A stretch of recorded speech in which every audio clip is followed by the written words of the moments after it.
Monday or Tuesday by Virginia Woolf. A haunted house.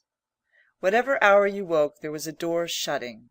From room to room they went, hand in hand, lifting here, opening there, making sure. A ghostly couple. "Here we left it," she said. And he added, "Oh, but here too." "It's upstairs," she murmured. "And in the garden," he whispered. "Quietly," they said, "or we shall wake them." "But it wasn't that you woke us." "Oh, no. They're looking for it. They're drawing the curtain, one might say, and so read a page or two. Now they've found it, one would be certain, stopping the pencil on the margin. And then, tired of reading, one might rise and see for oneself. The house all empty, the doors standing open, only the wood pigeons bubbling with content, and the hum of the threshing machine sounding from the farm. What did I come in here for? What did I want to find? My hands were empty. Perhaps it's upstairs then. The apples were in the loft, and so down again, the garden still as ever, only the book had slipped into the grass. But they had found it in the drawing room. Not that one could ever see them. The window panes reflected apples, reflected roses, all the leaves were green in the glass. If they moved in the drawing room, the apple only turned its yellow side, yet the moment after, if the door was opened, spread about the floor, hung upon the walls, pendant from the ceiling. What? My hands were empty. The shadow of a thrush crossed the carpet. From the deepest wells of silence the wood pigeon drew its bubble of sound. Safe, safe, safe! The pulse of the house beat softly. The treasure buried, the room. The pulse stopped short. Oh, was that the buried treasure? A moment later the light had faded. Out in the garden then? But the trees spun darkness for a wandering beam of sun. So fine, so rare, coolly sunk beneath the surface the beam I sought always burnt behind the glass. Death was the glass. Death was between us, coming to the woman first, hundreds of years ago, leaving the house, sealing all the windows. The rooms were darkened. He left it, left her, went north, went east, saw the stars, turned in the southern sky, sought the house, found it dropped beneath the downs. Safe, safe, safe! The pulse of the house beat gladly. The treasure yours! The wind roars up the avenue. Trees stoop and bend this way and that. Moonbeams splash and spill wildly in the rain. But the beam of the lamp falls straight from the window. The candle burns stiff and still. Wandering through the house, opening the windows, whispering not to wake us. The ghostly couple seek their joy. Here we slept, she says, and he adds, kisses without number. Waking in the morning, silver between the trees. Upstairs, in the garden, when summer came, in winter snow time. The doors go shutting far in the distance, gently knocking like the pulse of a heart. Nearer they come, cease at the doorway. The wind falls, the rain slides silver down the glass. Our eyes darken. We hear no steps beside us. We see no lady spread her ghostly cloak. His hands shield the lantern. Look, he breathes, sound asleep, love upon their lips. Stooping, holding their silver lamp above us, long they look and deeply, long they pause. The wind drives straightly, the flame stoops slightly. Wild beams of moonlight cross both floor and wall, and meeting, stain the faces bent, the faces pondering, the faces that search the sleepers and seek their hidden joy. Safe, safe, safe! The heart of the house beats proudly. Long years, he sighs. Again you found me. Here, she murmurs, sleeping, in the garden reading. laughing, rolling apples in the loft. Here we left our treasure. Stooping, their light lifts the lids upon my eyes. Safe, safe, safe! The pulse of the house beats wildly. Waking, I cry, "Oh, is this your buried treasure? The light in the heart?" End of chapter 1 of Monday or Tuesday.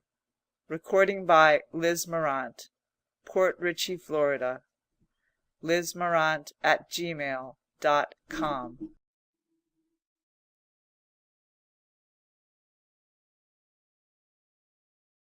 A society.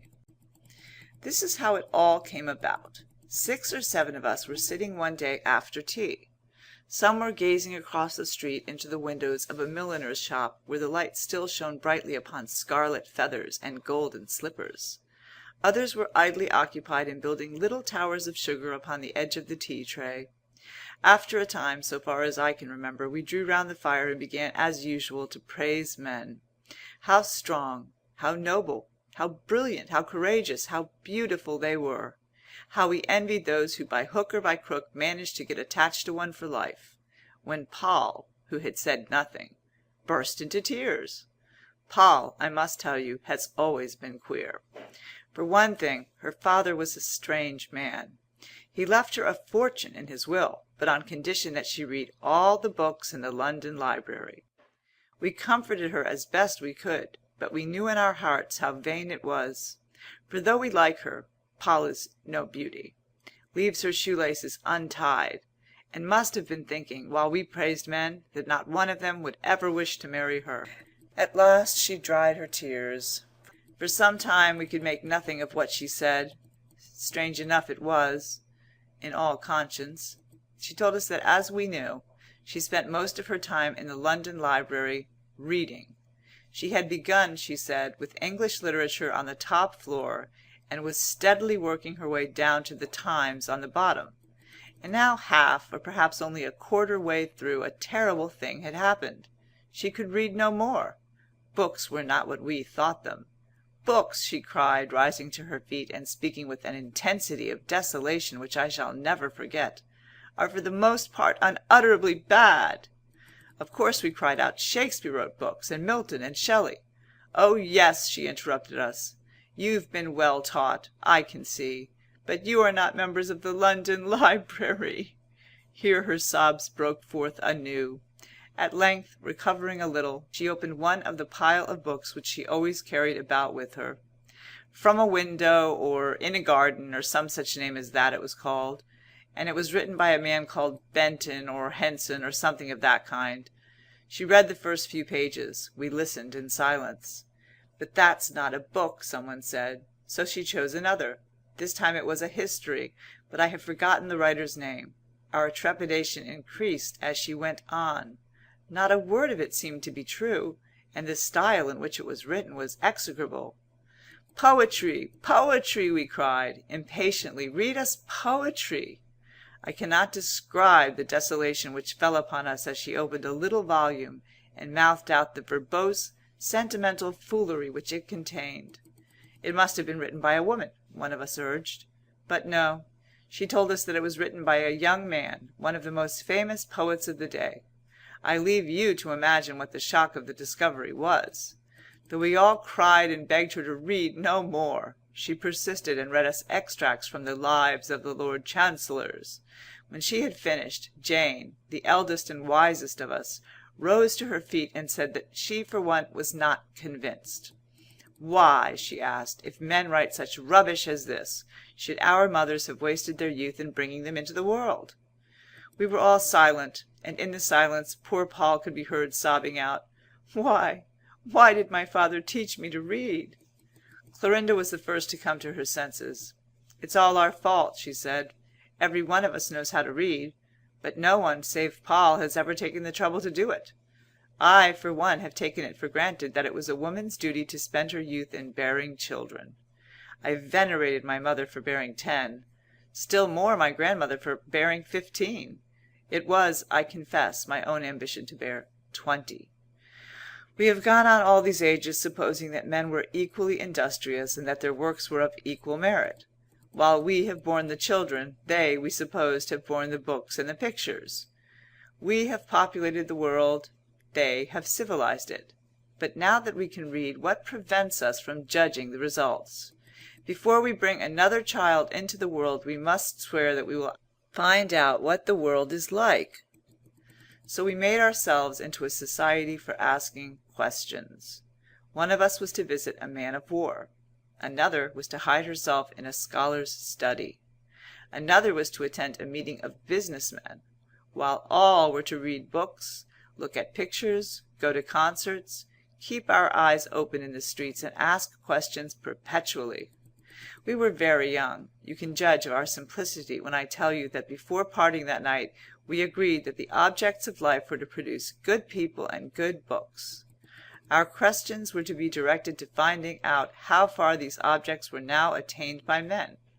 We vowed solemnly that we would not bear a single child until we were satisfied. Off we went then, some to the British Museum, others to the King's Navy, some to Oxford, others to Cambridge.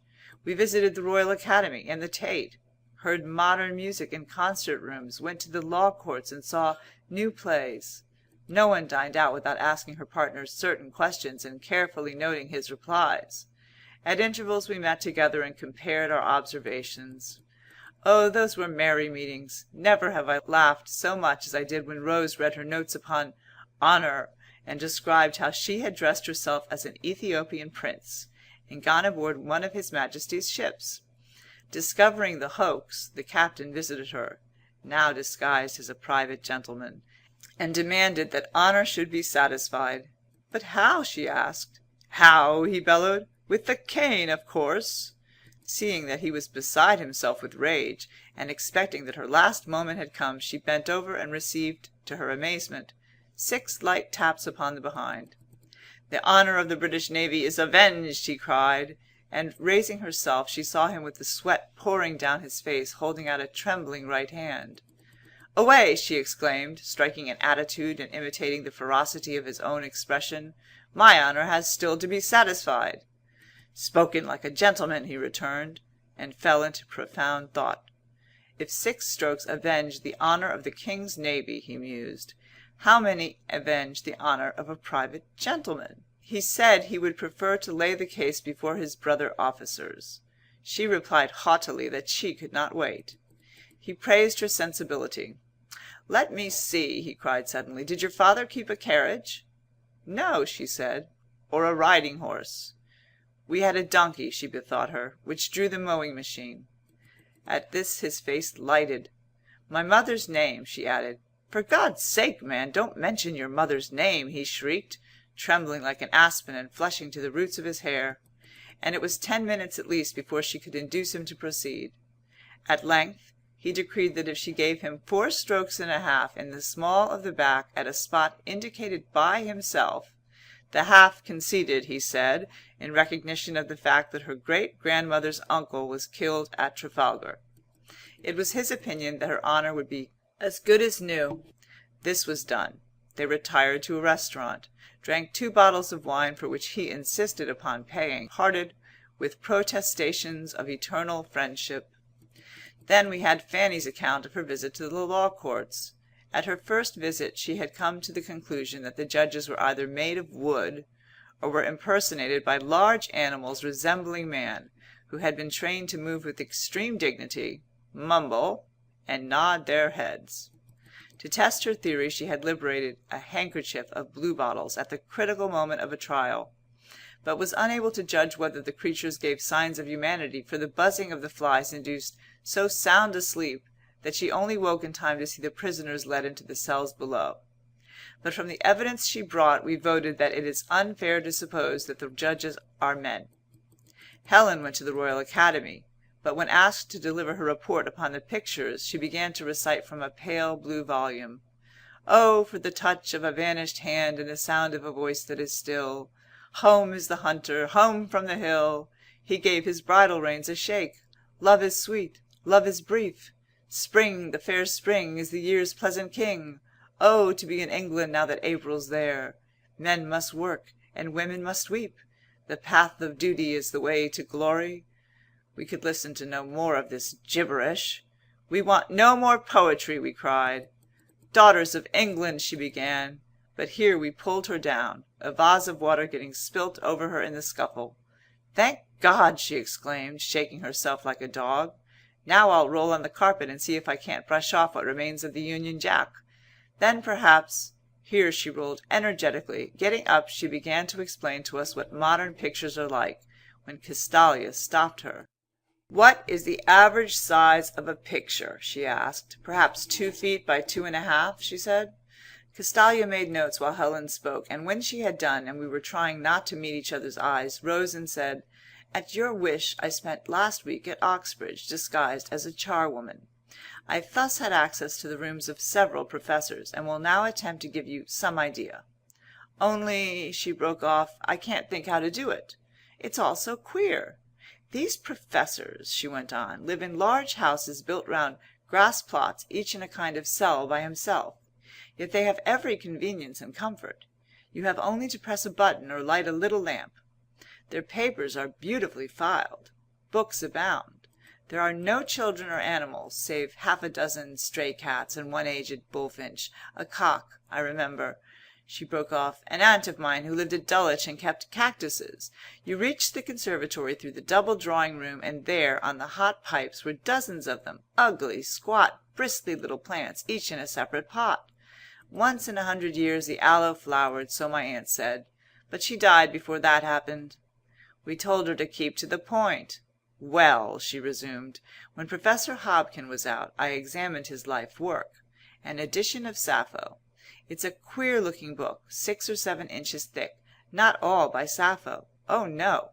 Most of it is a defense of Sappho's chastity, which some German had denied, and I can assure you, the passion with which these 2 gentlemen argued, the learning they displayed, the prodigious ingenuity with which they disputed the use of some implement which looked to me for all the world like a hairpin, astounded me, especially when the door opened, and Professor Hobkin himself appeared.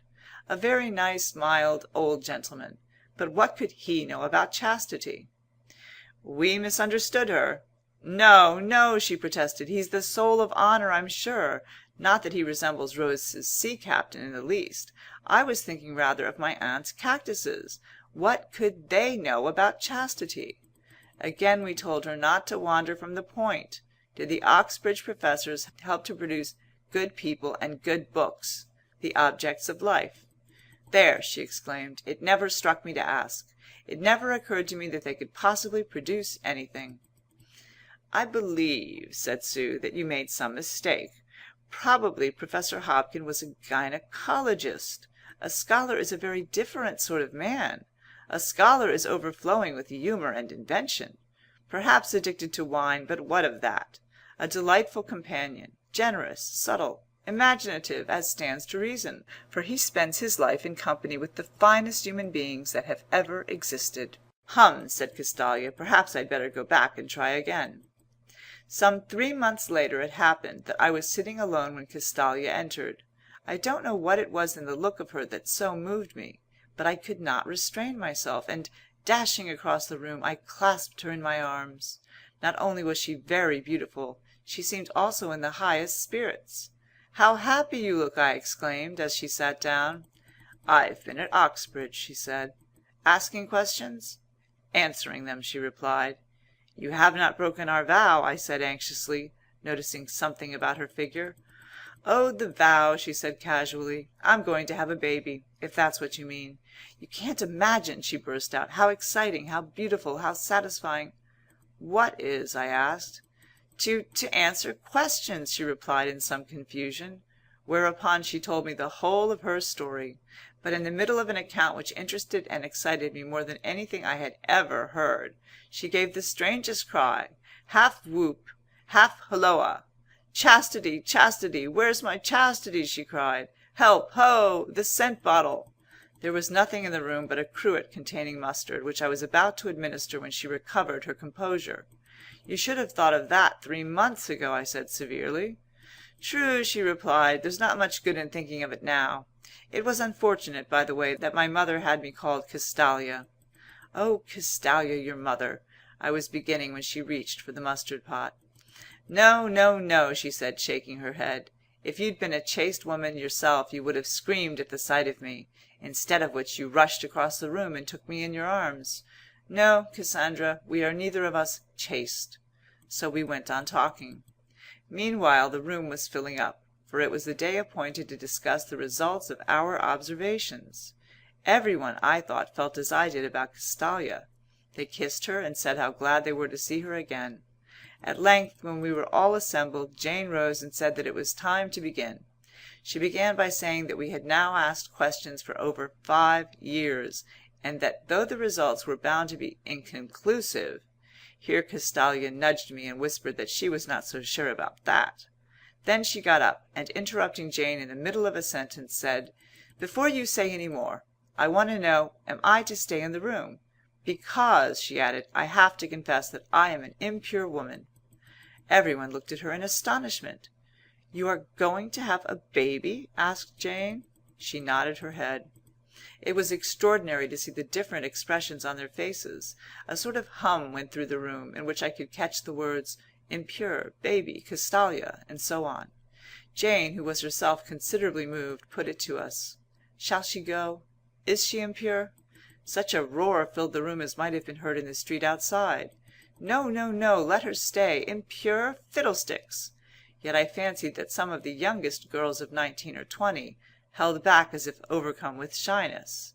Then we all came about her and began asking questions, and at last I saw one of the youngest, who had kept in the background, approach shyly and say to her, "What is chastity then? I mean, is it good, or is it bad, or is it nothing at all?" She replied so low that I could not catch what she said. "You know, I was shocked," said another, "for at least 10 minutes. "In my opinion," said Paul, who was growing crusty from always reading in the London Library, "chastity is nothing but ignorance, a most discreditable state of mind. We should admit only the unchaste to our society. I vote that Castalia shall be our president." This was violently disputed.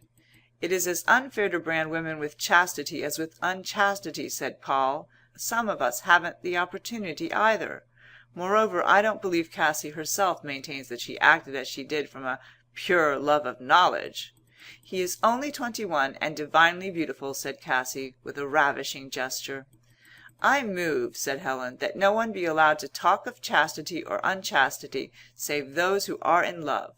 "Oh, bother," said Judith, who had been inquiring into scientific matters. "I'm not in love, and I'm longing to explain my measures for dispensing with prostitutes and fertilizing virgins by Act of Parliament." She went on to tell us of an invention of hers to be erected at tube stations and other public resorts, which, upon payment of a small fee, would safeguard the nation's health, accommodate its sons, and relieve its daughters. Then she had contrived a method of preserving in sealed tubes the germs of future Lord Chancellors, or poets, or painters, or musicians, she went on, supposing, that is to say, that these breeds are not extinct, and that women still wish to bear children. "Of course we wish to bear children," cried Castalia impatiently. Jane rapped the table. "That is the very point we are met to consider," she said. "For 5 years we have been trying to find out whether we are justified in continuing the human race. Castalia has anticipated our decision, but it remains for the rest of us to make up our minds." Here one after another of our messengers rose and delivered their reports. The marvels of civilization far exceeded our expectations, and as we learnt for the first time how man flies in the air, talks across space, penetrates to the heart of an atom, and embraces the universe in his speculations, a murmur of admiration burst from our lips. "We are proud," we cried, "that our mothers sacrificed their youth in such a cause as this." Castalia, who had been listening intently, looked prouder than all the rest. Then Jane reminded us that we had still much to learn, and Castalia begged us to make haste. On we went through a vast tangle of statistics. We learnt that England has a population of so many millions, and that such and such a proportion of them is constantly hungry and in prison, that the average size of a working man's family is such, and that so great a percentage of women die from maladies incident to childbirth. Reports were read on visits to factories, shops, slums, and dockyards. Descriptions were given of the Stock Exchange, of a gigantic house of business in the city, and of a government office. The British colonies were now discussed, and some account was given of our rule in India, Africa, and Ireland. I was sitting by Castalia, and I noticed her uneasiness. "We shall never come to any conclusion at all at this rate," she said, "as it appears that civilization is so much more complex than we had any notion. Would it not be better to confine ourselves to our original enquiry? We agreed that it was the object of life to produce good people and good books. All this time we have been talking of aeroplanes, factories, and money. Let us talk about men themselves and their arts, for that is the heart of the matter." So the diners out stepped forward with long slips of paper containing answers to their questions. These had been framed after much consideration. A good man, we had agreed, must at any rate be honest, passionate, and unworldly. But whether or not a particular man possessed those qualities could only be discovered by asking questions, often beginning at a remote distance from the centre. "Is Kensington a nice place to live in? Where is your son being educated? And your daughter? Now please tell me, what do you pay for your cigars? By the way, is Sir Joseph a baronet or only a knight?" Often it seemed that we learnt more from trivial questions of this kind than from more direct ones. "I accepted my peerage," said Lord Bunkum, "because my wife wished it." I forget how many titles were accepted for the same reason. "Working 15 hours out of the 24 as I do," 10,000 professional men began. "No, no, of course you can neither read nor write, but why do you work so hard?" "My dear lady, with a growing family." "But why does your family grow?" Their wives wished that too, or perhaps it was the British Empire. But more significant than the answers were the refusals to answer. Very few would reply at all to questions about morality and religion, and such answers as were given were not serious. Questions as to the value of money and power were almost invariably brushed aside, or pressed at extreme risk to the asker. "I'm sure," said Jill, "that if Sir Harley Tightboots hadn't been carving the mutton when I asked him about the capitalist system, he would have cut my throat. The only reason why we escape with our lives over and over again is that men are at once so hungry and so chivalrous. They despise us too much to mind what we say." "Of course they despise us," said Eleanor. "At the same time, how do you account for this? I made enquiries among the artists. Now, no woman has ever been an artist, has she, Paul?" "Jane Austen, Charlotte Bronte, George Eliot," cried Paul, like a man crying muffins in a back street. "Damn the woman," someone exclaimed. "What a bore she is!" "Since Sappho there has been no female of first rate," Eleanor began, quoting from a weekly newspaper. "It's now well known that Sappho was the somewhat lewd invention of Professor Hobkin," Ruth interrupted.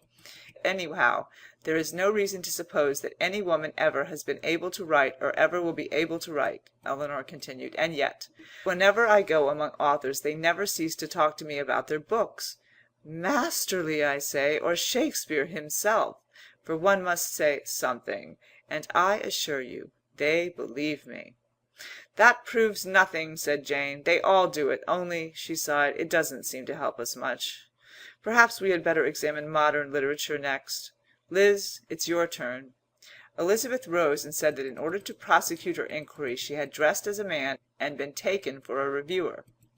"I have read new books pretty steadily for the past 5 years," said she.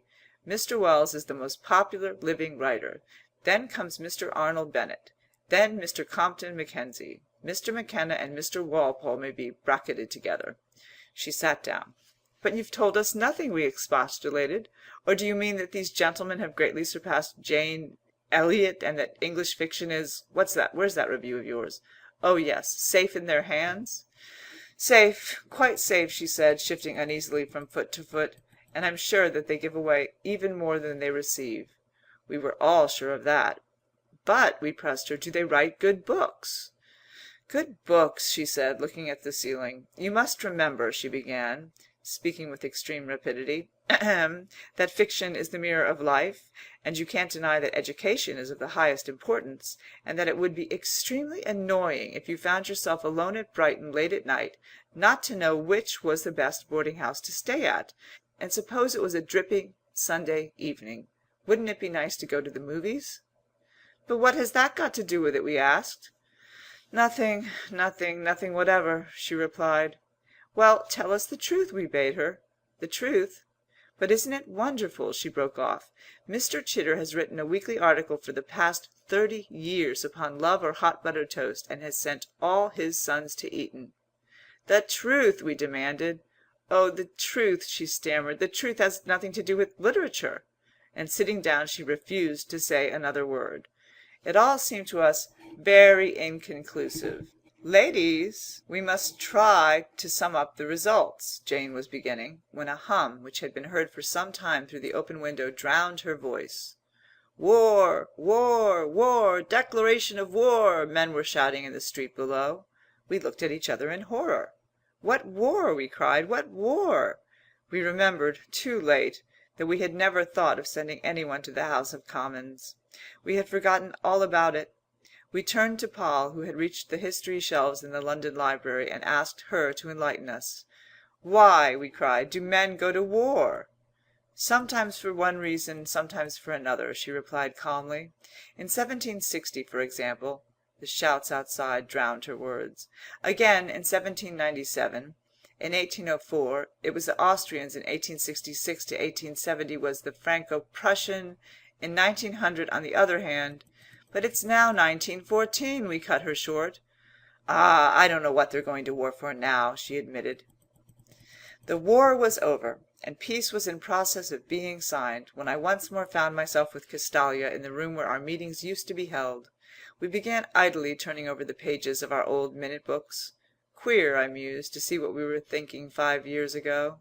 "We are agreed," Castalia quoted, reading over my shoulder, "that it is the object of life to produce good people and good books." We made no comment upon that. "A good man is at any rate honest, passionate, and unworldly." "What a woman's language!" I observed. "Oh dear," cried Castalia, pushing the book away from her. "What fools we were!" "It was all Paul's father's fault," she went on. "I believe he did it on purpose, that ridiculous will. I mean, forcing Paul to read all the books in the London Library. If we hadn't learnt to read," she said bitterly, "we might still have been bearing children in ignorance, and that, I believe, was the happiest life after all. I know what you're going to say about war," she checked me, "and the horror of bearing children to see them killed. But our mothers did it, and their mothers before them, and they didn't complain. They couldn't read. I've done my best," she sighed, "to prevent my little girl from learning to read. But what's the use? I caught Anne only yesterday with a newspaper in her hand, and she was beginning to ask me if it was true. Next she'll ask me whether Mr. Lloyd George is a good man, then whether Mr. Arnold Bennett is a good novelist, and finally whether I believe in God. How can I bring my daughter up to believe in nothing?" she demanded. "Surely you could teach her to believe that a man's intellect is and always will be fundamentally superior to a woman's," I suggested. She brightened at this and began to turn over our old minutes again. "Yes," she said, "think of their discoveries, their mathematics, their science, their philosophy, their scholarship." And then she began to laugh. "I shall never forget old Hobkin and the hairpin," she said, and went on reading and laughing, and I thought she was quite happy when suddenly she drew the book from her and burst out, "Oh, Cassandra, why do you torment me? Don't you know that our beliefs in man's intellect is the greatest fallacy of them all?" "What?" I exclaimed. "Ask any journalist, schoolmaster, politician, or public-house keeper in the land, and they will all tell you that men are much cleverer than women." "As if I doubted it," she said scornfully. "How could they help it? Haven't we bred them and fed them and kept them in comfort since the beginning of time, so that they may be clever even if they're nothing else? It's all our doing," she cried. "We insisted upon having intellect, and now we've got it, and it's intellect," she continued, "that's at the bottom of it. What could be more charming than a boy before he has begun to cultivate his intellect? He is beautiful to look at. He gives himself no airs. He understands the meaning of art and literature instinctively. He goes about enjoying his life and making other people enjoy theirs. Then they teach him to cultivate his intellect. He becomes a barrister, a civil servant, a general, an author, a professor. Every day he goes to an office. Every year he produces a book. He maintains a whole family by the products of his brain. Poor devil! Soon he cannot come into a room without making us all feel uncomfortable. He condescends to every woman he meets, and dares not tell the truth even to his own wife. Instead of rejoicing our eyes, we have to shut them if we are to take him in our arms." True, they console themselves with stars of all shapes, ribbons of all shades, and incomes of all sizes. But what is to console us? That we shall be able in 10 years' time to spend a weekend at Lahore? Or that the least insect in Japan has a name twice the length of its body? Oh, Cassandra, for heaven's sake, let us devise a method by which men may bear children. It is our only chance. For unless we provide them with some innocent occupation, we shall get neither good people nor good books. We shall perish beneath the fruits of their unbridled activity, and not a human being will survive to know that there once was Shakespeare. It is too late, I replied. We cannot provide even for the children that we have. And then you ask me to believe in intellect, she said. While we spoke, men were crying hoarsely and wearily in the street, and, listening, we heard that the treaty of peace had just been signed. The voices died away. The rain was falling and interfered, no doubt, with the proper explosion of the fireworks. My cook will have brought the evening news, said Castalia, and Anne will be spelling it out over her tea. I must go home. It's no good, not a bit of good, I said. Once she knows how to read, there's only one thing you can teach her to believe in, and that is herself. Well, that would be a change, sighed Castalia. So we swept up the papers of our society, and though Anne was playing with her doll very happily, we solemnly made her a present of the lot and told her we had chosen her to be president of the Society of the Future, upon which she burst into tears. Poor little girl. End of A Society. Recording by Liz Morant. lizmorant@gmail.com. Monday or Tuesday by Virginia Woolf. Chapter 3. Monday or Tuesday. Lazy and indifferent, shaking space easily from his wings, knowing his way, the heron passes over the church beneath the sky, white and distant, absorbed in itself. Endlessly the sky covers and uncovers, moves and remains. A lake? Blot the shores of it out. A mountain? Oh, perfect, the sun gold on its slopes. Down that falls. Ferns then, or white feathers, for ever and ever. Desiring truth, awaiting it, laboriously distilling a few words, for ever desiring. A cry starts to the left, another to the right. Wheels strike divergently, omnibuses conglomerate in conflict. For ever desiring. The clock asseverates with 12 distinct strokes that it is midday. Light sheds gold scales, children swarm. For ever desiring truth. Red is the dome. Coins hang on the trees. Smoke trails from the chimneys. Bark, shout, cry iron for sale. And truth? Radiating to a point men's feet and women's feet, black or gold encrusted. This foggy weather. Sugar? No, thank you. The Commonwealth of the future. The firelight darting and making the room red, save for the black figures and their bright eyes, while outside a van discharges. Miss Thingamy drinks tea at her desk, and plate glass preserves fur coats. Flaunted, leaf light, drifting at corners, blown across the wheels, silver splashed, home or not home, gathered, scattered, squandered in separate scales, swept up, down, torn, sunk, assembled. And truth? Now to recollect by the fireside on the white square of marble.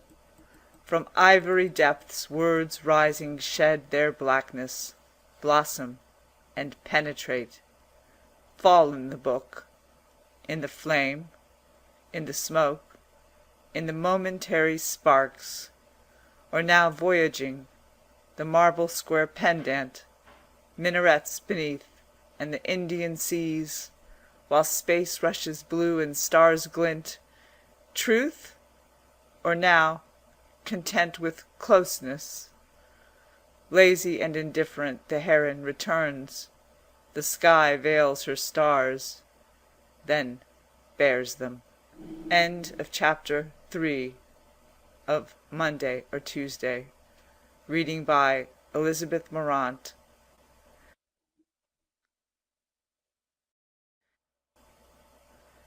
An unwritten novel. Such an expression of unhappiness was enough by itself to make one's eyes slide above the paper's edge to the poor woman's face. Insignificant without that look, almost a symbol of human destiny with it. Life's what you see in people's eyes. Life's what they learn, and having learnt it, never, though they seek to hide it, cease to be aware of what? That life's like that, it seems. 5 faces opposite, 5 mature faces, and the knowledge in each face. Strange, though, how people want to conceal it. Marks of reticence are on all those faces, lips shut, eyes shaded, each one of the 5 doing something to hide or stultify his knowledge. One smokes, another reads, a third checks entries in a pocket-book, a 4th stares at the map of the line framed opposite, and the 5th, the terrible thing about the 5th is that she does nothing at all. She looks at life. Ah, but my poor, unfortunate woman, do play the game. Do, for all our sakes, conceal it. As if she heard me, she looked up, shifted slightly in her seat, and sighed. She seemed to apologize, and at the same time to say to me, "If only you knew." Then she looked at life again. "But I do know," I answered silently, glancing at the Times for manners' sake. "I know the whole business. Peace between Germany and the Allied Powers was yesterday officially ushered in at Paris. Signor Nitti, the Italian Prime Minister. A passenger train at Doncaster was in collision with a goods train. We all know the Times knows, but we pretend we don't." My eyes had once more crept over the paper's rim. She shuddered, twitched her arm queerly to the middle of her back, and shook her head. Again I dipped into my great reservoir of life. "Take what you like," I continued. "Births, deaths, marriages, court circular, the habits of birds, Leonardo da Vinci, the Sand Hills murder, high wages and the cost of living. Oh, take what you like," I repeated. "It's all in the Times." Again, with infinite weariness, she moved her head from side to side until, like a top exhausted with spinning, it settled on her neck. The Times was no protection against such sorrow as hers, but other human beings forbade intercourse. The best thing to do against life was to fold the paper so that it made a perfect square, crisp, thick, impervious even to life. This done, I glanced up quickly, armed with a shield of my own. She pierced through my shield. She gazed into my eyes as if searching any sediment of courage at the depths of them and damping it to clay. Her twitch alone denied all hope, discounted all illusion. So we rattled through Surrey and across the border into Sussex. But with my eyes upon life I did not see that the other travellers had left, one by one, till save for the man who read, we were alone together. Here was Three Bridges Station. We drew slowly down the platform and stopped. Was he going to leave us? I prayed both ways. I prayed last that he might stay. At that instant he roused himself, crumpled his paper contemptuously like a thing done with, burst open the door, and left us alone. The unhappy woman, leaning a little forward, palely and colourlessly addressed me, talked of stations and holidays, of brothers at Eastbourne, and the time of year, which was, I forget now, early or late. But at last, looking from the window and seeing I knew only life, she breathed, "Staying away, that's the drawback of it." Ah, now we approached the catastrophe. My sister-in-law! The bitterness of her tone was like lemon on cold steel, and speaking not to me, but to herself, she muttered, "Nonsense," she would say. "That's what they all say." And while she spoke, she fidgeted as though the skin on her back were as a plucked fowl's in a poulterer's shop window. "Oh, that cow!" she broke off nervously, as though the great wooden cow in the meadow had shocked her and saved her from some indiscretion. Then she shuddered, and then she made the awkward angular movement that I had seen before. Then she shuddered, as if, after the spasm, some spot between the shoulders burnt or itched. Then again she looked the most unhappy woman in the world, and I once more reproached her, though not with the same conviction. For if there were a reason, and if I knew the reason, the stigma was removed from life. "Sisters-in-law," I said. Her lips pursed as if to spit venom at the word. Pursed they remained. All she did was to take her glove and rub hard at a spot on the window-pane. She rubbed as if she would rub something out forever, some stain, some indelible contamination. Indeed, the spot remained for all her rubbing, and back she sank with the shudder and the clutch of the arm I had come to expect. Something impelled me to take my glove and rub my window. There, too, was a little speck on the glass. For all my rubbing, it remained. And then the spasm went through me. I crooked my arm and plucked at the middle of my back. My skin, too, felt like the damp chicken skin in the poulterer's shop window. One spot between the shoulders itched and irritated, felt clammy, felt raw. Could I reach it? Surreptitiously I tried. She saw me. A smile of infinite irony, infinite sorrow, flitted and faded from her face. But she had communicated, shared her secret, passed her poison. She would speak no more. Leaning back in my corner, shielding my eyes from her eyes, seeing only the slopes and hollows, greys and purples of the winter's landscape, I read her message, deciphered her secret, reading it beneath her gaze. Hilda's the sister-in-law. Hilda Marsh. Hilda the blooming, the full-bosomed, the matronly. Hilda stands at the door as the cab draws up, holding a coin. Poor Minnie, more of a grasshopper than ever. Old cloak she had last year. Well, well, with 2 children these days one can't do more. No, Minnie, I've got it. Here you are, cabby. None of your ways with me. Come in, Minnie. Oh, I could carry you, let alone your basket.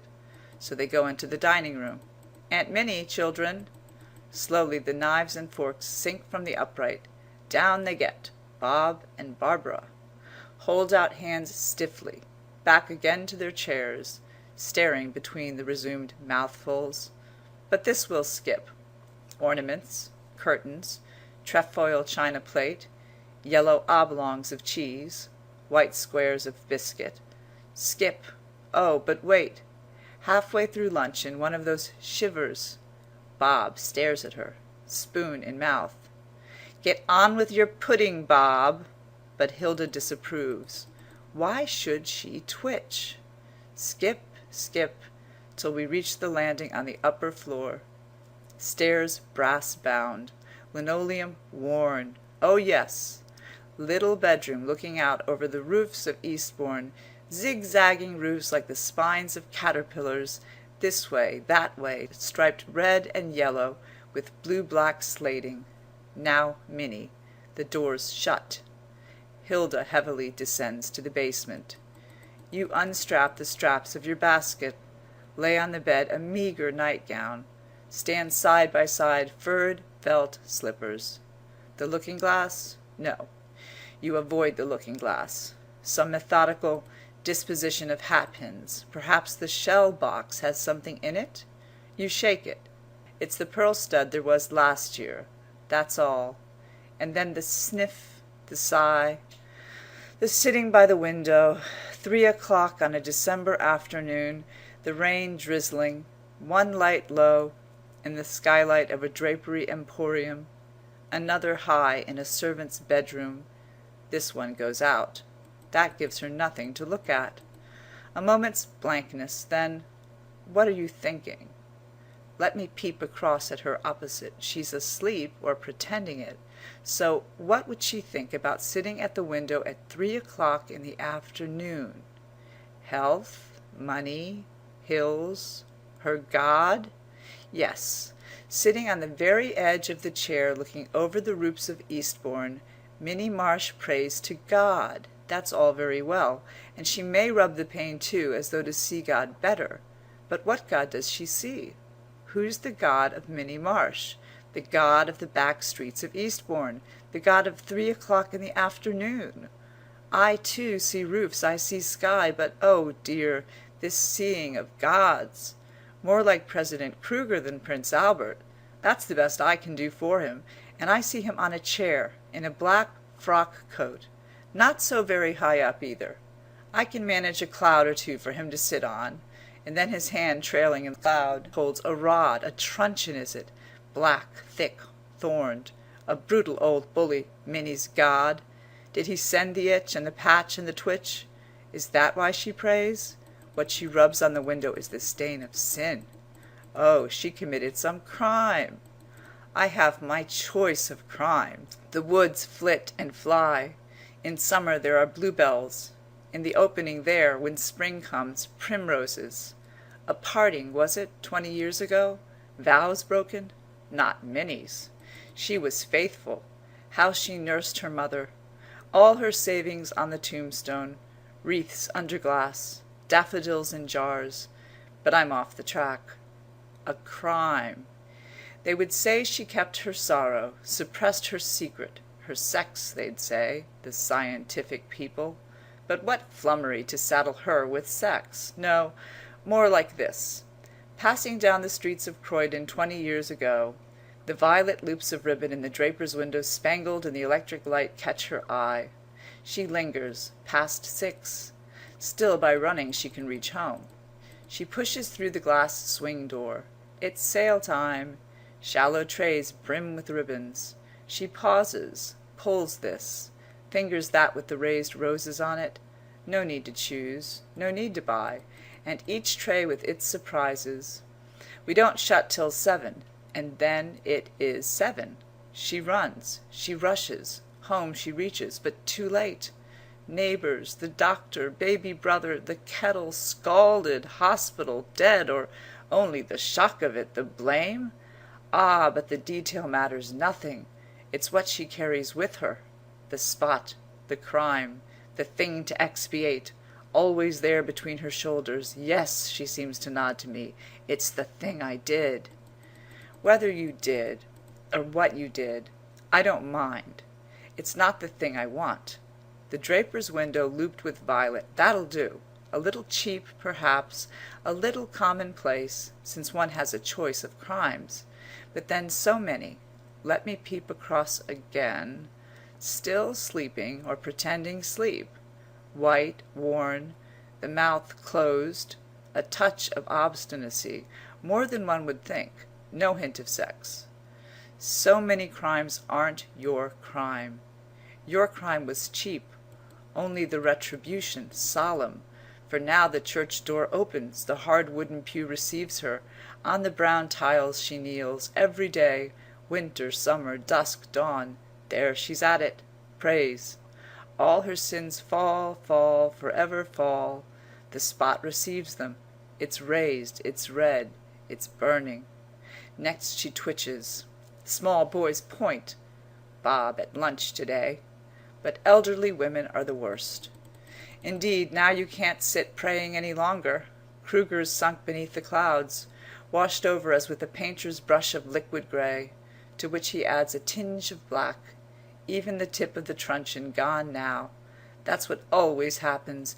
Just as you've seen him, felt him, someone interrupts. It's Hilda now. How you hate her. She'll even lock the bathroom door overnight, too, though it's only cold water you want. And sometimes when the night's been bad, it seems as if washing helped. And John at breakfast, the children, meals are worst. And sometimes there are friends. Ferns don't altogether hide 'em. They guess, too. So out you go along the front, where the waves are grey, and the papers blow, and the glass shelters green and draughty, and the chairs cost 2pence, too much, for there must be preachers along the sands. Ah, that's a nigger, that's a funny man, that's a man with parakeets, poor little creatures. Is there no one here who thinks of God? Just up there, over the pier, with his rod, but no, there's nothing but grey in the sky, or if it's blue, the white clouds hide him, and the music, it's military music, and what they are fishing for. Do they catch them? How the children stare. Well, then, home a back way. Home a back way. The words have meaning. Might have been spoken by the old man with whiskers. No, he didn't really speak. But everything has meaning. Placards leaning against doorways, names above shop windows, red fruit in baskets. Women's heads in the hairdressers all say, Minnie Marsh. But here's a jerk. Eggs are cheaper. That's what always happens. I was heading her over the waterfall, straight for madness, when like a flock of dream sheep she turns the other way and runs between my fingers. Eggs are cheaper. Tethered to the shores of the world, none of the crimes, sorrows, rhapsodies, or insanities for poor Minnie Marsh. Never late for luncheon, never caught in a storm without a mackintosh, never utterly unconscious of the cheapness of eggs. So she reaches home, scrapes her boots. Have I read you right? Put the human face at the top of the fullest sheet of print withholds more. Now, eyes open, she looks out. And in the human eye, how do you define it? There's a break, a division, so that when you've grasped the stem, the butterfly's off. The moth that hangs in the evening over the yellow flower. Move, raise your hand, off, high, away. I won't raise my hand. Hang still, then, quiver, life, soul, spirit, whatever you are of Minnie Marsh. I, too, on my flower, the hawk over the down, alone, or what were the worth of life? To rise, hang still in the evening, in the midday, hang still over the down, the flicker of a hand, off, up, then poised again. Alone, unseen, seeing all so still down there, all so lovely. None seeing, none caring. The eyes of others our prisons, their thoughts our cages. Air above, air below, and the moon, and immortality. Oh, but I drop to the turf. Are you down too? You in the corner? What's your name, woman? Minnie Marsh? Some such name as that? There she is, tight to her blossom, opening her handbag, from which she takes a hollow shell. An egg. Who was saying that eggs were cheaper? You or I? Oh, it was you who said it on the way home. You remember when the old gentleman, suddenly opening his umbrella, or sneezing was it, anyhow, Kruger went, and you came home a back way, and scraped your boots, yes. And now you lay across your knees a pocket handkerchief into which drop little angular fragments of eggshell, fragments of a map, a puzzle. I wish I could piece them together. If you would only sit still. She's moved her knees. The map's in bits again. Down the slopes of the Andes the white blocks of marble go bounding and hurtling, crushing to death a whole troop of Spanish muleteers, with their convoy, Drake's booty, gold and silver. But to return. To what? To where? She opened the door, and putting her umbrella in the stand, that goes without saying, so too the whiff of beef from the basement, ... But what I cannot thus eliminate, what I must, head down, eyes shut, with the courage of a battalion and the blindness of a bull, charge and disperse are, indubitably, the figures behind the ferns. Commercial travellers. There, I've hidden them all this time in the hope that somehow they'd disappear, or better still emerge, as indeed they must, if the story's to go on gathering richness and rotundity, destiny and tragedy, as stories should, rolling along with it 2, if not 3, commercial travellers and a whole grove of aspidistra.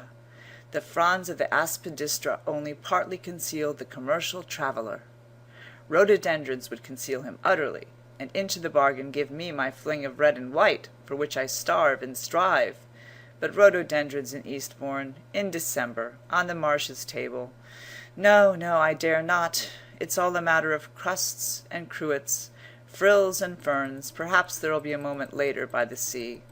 Moreover, I feel, pleasantly pricking through the green fretwork and over the glacis of cut glass, a desire to peer and peep at the man opposite. One's as much as I can manage. James Moggridge, is it? Whom the Marshes call Jimmy? Minnie, you must promise not to twitch till I've got this straight. James Moggridge travels in, shall we say, buttons? But the time's not come for bringing them in, the big and the little on the long cards, some peacock-eyed, others dull gold, cairngorms some, and others coral sprays. But I say the time's not come. He travels, and on Thursdays, his Eastbourne day, takes his meals with the Marshes. His red face, his little steady eyes, by no means altogether commonplace. His enormous appetite, that's safe. He won't look at Minnie till the bread's swamped, the gravy dry. Napkin tucked diamond-wise, but this is primitive, and whatever it may do the reader, don't take me in. Let's dodge to the Moggridge household, set that in motion. Well, the family boots are mended on Sundays by James himself. He reads truth, but his passion, roses, and his wife a retired hospital nurse. Interesting, for God's sake, let me have one woman with a name I like. But no, she's of the unborn children of the mind, illicit, none the less loved, like my rhododendrons. How many die in every novel that's written, the best, the dearest, while Moggridge lives. It's life's fault. Here's Minnie eating her egg at the moment opposite, and to the other end of the line. Are we past Lewes? There must be Jimmy. Or what's her twitch for? There must be Moggridge. Life's fault. Life imposes her laws, life blocks the way, life's behind the fern, life's the tyrant, oh, but not the bully. No, for I assure you I come willingly, I come wooed by heaven knows what compulsion across ferns and cruets, tables splashed and bottles smeared. I come irresistibly to lodge myself somewhere on the firm flesh, in the robust spine, wherever I can penetrate or find foothold on the person, in the soul, of Moggridge the man, the enormous stability of the fabric, the spine tough as whalebone, straight as oak tree, the ribs radiating branches, the flesh taut tarpaulin, the red hollows, the suck and regurgitation of the heart, while from above meat falls in brown cubes and beer gushes to be churned to blood again. And as we reach the eyes, behind the aspidistra, they see something, black, white, dismal. Now the plate again. Behind the aspidistra they see elderly woman. Marsh's sister. Hilda's more my sort. The tablecloth now. Marsh would know what's wrong with Morris's. Talk that over. Cheese has come. The plate again. Turn it round. The enormous fingers. Now the woman opposite. Marsh's sister. Not a bit like Marsh. Wretched, elderly female. You should feed your hens. God's truth. What set her twitching? Not what I said. Dear, dear, dear. These elderly women. Dear, dear. Yes, Minnie, I know you've twitched, but one moment. James Moggridge. Dear, dear, dear. How beautiful the sound is, like the knock of a mallet on seasoned timber, like the throb of the heart of an ancient whaler when the seas press thick and the green is clouded. Dear, dear, what a passing bell for the souls of the fretful to soothe them and solace them, lap them in linen, saying, "So long, good luck to you," and then, "What's your pleasure?" For though Moggridge would pluck his rose for her, that's done, that's over. Now what's the next thing? "Madam, you'll miss your train," for they don't linger. That's the man's way. That's the sound that reverberates. That's St. Paul's and the motor omnibuses. But we're brushing the crumbs off? Oh, Moggridge, you won't stay? You must be off? Are you driving through Eastbourne this afternoon in one of those little carriages? Are you the man who's walled up in green cardboard boxes, and sometimes has the blinds down, and sometimes sits so solemn staring like a sphinx, and always there's a look of the sepulchral, something of the undertaker, the coffin, and the dusk about horse and driver? Do tell me. But the door's slammed. We shall never meet again. Moggridge, farewell. Yes, yes, I'm coming, right up to the top of the house. One moment, I'll linger. How the mud goes round in the mind. What a swirl these monsters leave. The waters rocking, the weeds waving and green, here, black there, striking to the sand, till by degrees the atoms reassemble, The deposit sifts itself, and again through the eyes one sees clear and still, and there comes to the lips some prayer for the departed, some obsequy for the souls of those one nods to, the people one never meets again. James Moggridge is dead now, gone forever. Well, Minnie, I can face it no longer. If she said that, let me look at her. She is brushing the eggshell into deep declivities. She said it certainly, leaning against the wall of the bedroom, and plucking at the little balls which edge the claret-coloured curtain. But when the self speaks to the self, who is speaking? The entombed soul, the spirit driven in to the central catacomb, the self that took the veil and left the world, a coward perhaps, yet somehow beautiful, as it flits with its lantern restlessly up and down the dark corridors. I can bear it no longer, her spirit says. That man at lunch, Hilda, the children. Oh, heavens, her sob. It's the spirit wailing its destiny, the spirit driven hither, thither, lodging on the diminishing carpets, meagre footholds, shrunken shreds of all the vanishing universe, love, life, faith, husband, children, I know not what splendours and pageantries glimpsed in girlhood. Not for me, not for me. But then the muffins, the bald elderly dog, bead mats, I should fancy, and the consolation of underlinen.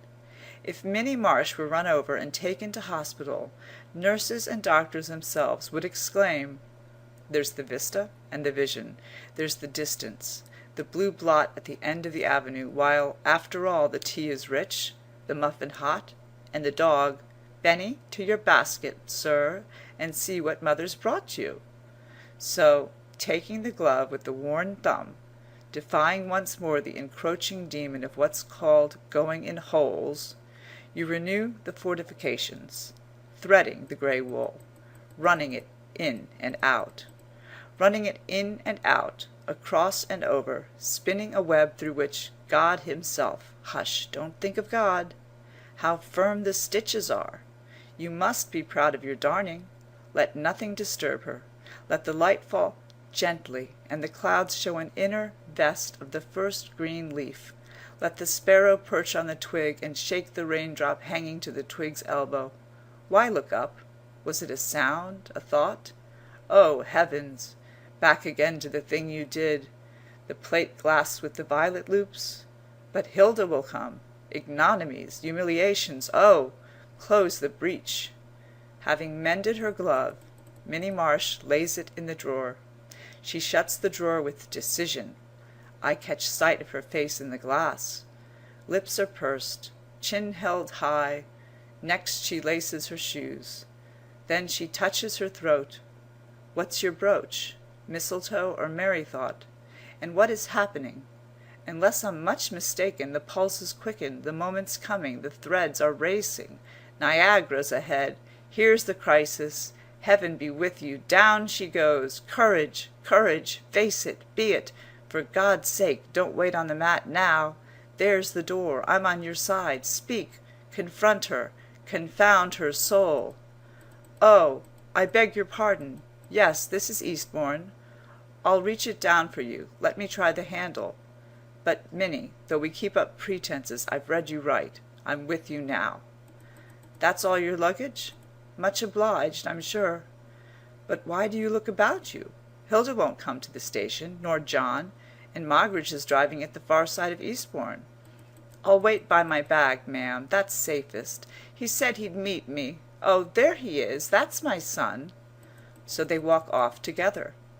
Well, but I'm confounded. Surely, Minnie, you know better. A strange young man. Stop! I'll tell him, Minnie. Miss Marsh, I don't know, though. There's something queer in her cloak as it blows. Oh, but it's untrue. It's indecent. Look how he bends as they reach the gateway. She finds her ticket. What's the joke? Off they go, down the road, side by side. Well, my world's done for. What do I stand on? What do I know? That's not Minnie. There never was Moggridge. Who am I? Life's bare as bone. And yet the last look of them. He stepping from the curb and she following him round the edge of the big building brims me with wonder, floods me anew. Mysterious figures! Mother and son! Who are you? Why do you walk down the street? Where tonight will you sleep? And then tomorrow? Oh, how it whirls and surges, floats me afresh. I start after them. People drive this way and that.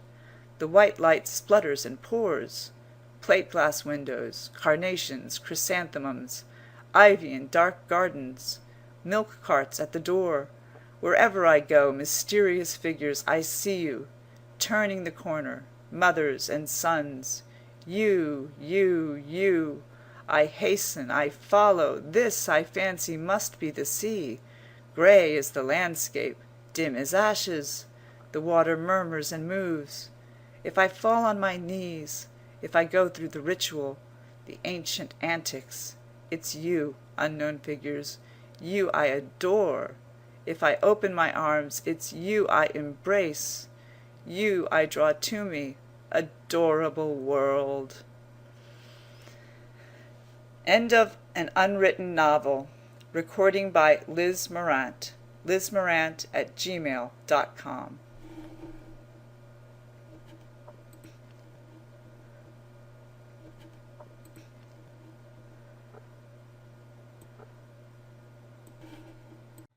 Monday or Tuesday by Virginia Woolf.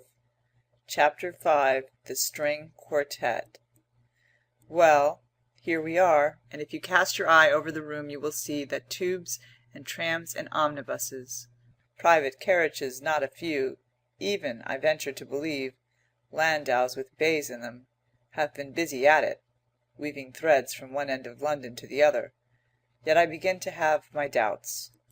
If indeed it's true, as they're saying, that Regent Street is up, and the treaty signed, and the weather not cold for the time of year, and even at that rent not a flat to be had, and the worst of influenza its after effects, if I bethink me of having forgotten to write about the leak in the larder, and left my glove in the train, if the ties of blood require me, leaning forward, to accept cordially the hand which is perhaps offered hesitatingly, 7 years since we met, the last time in Venice.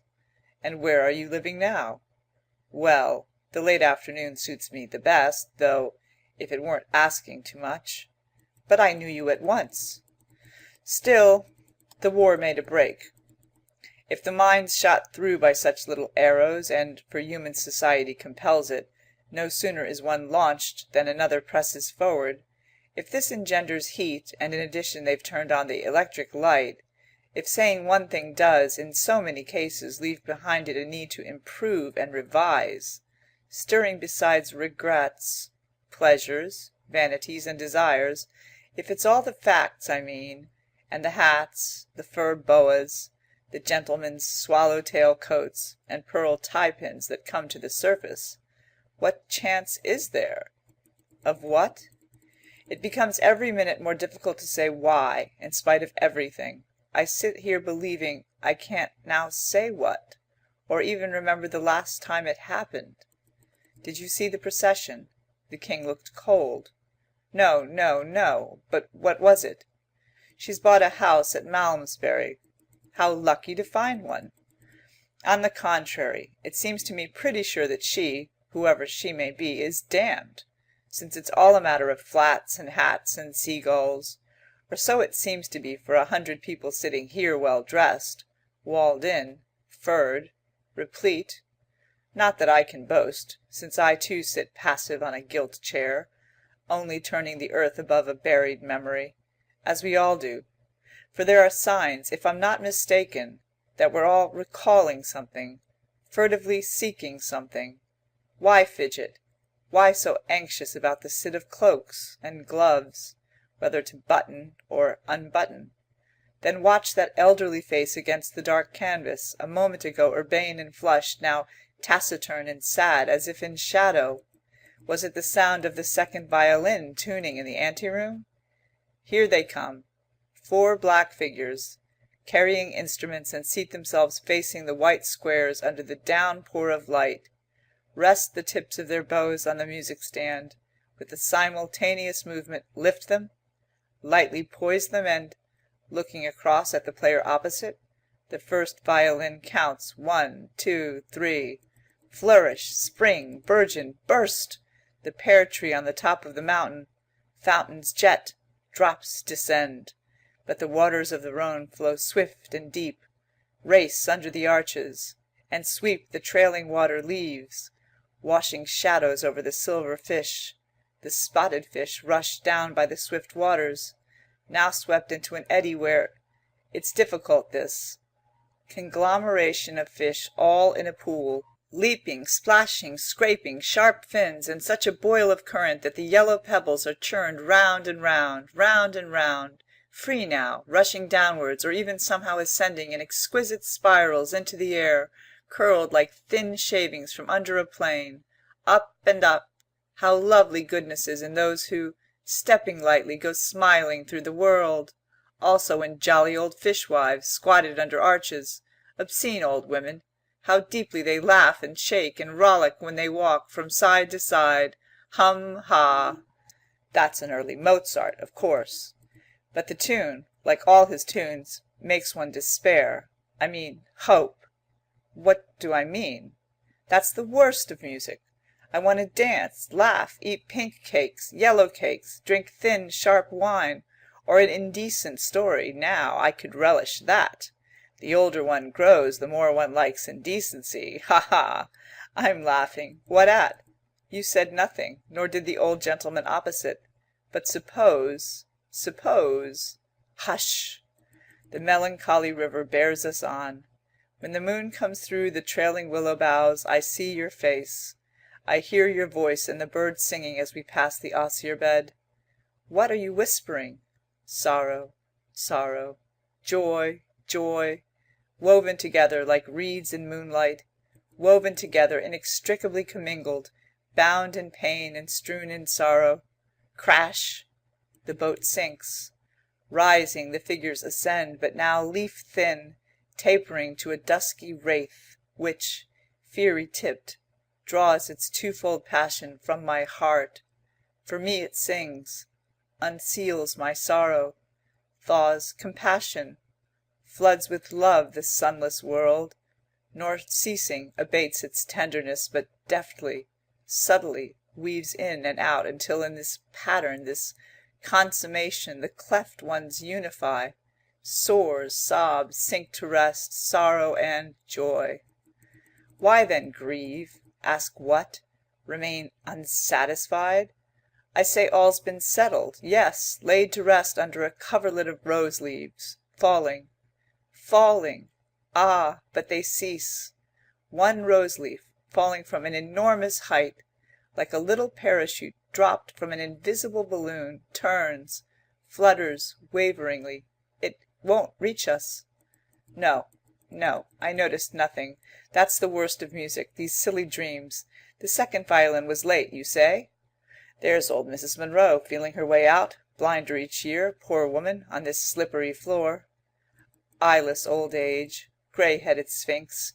There she stands on the pavement, beckoning so sternly, the red omnibus.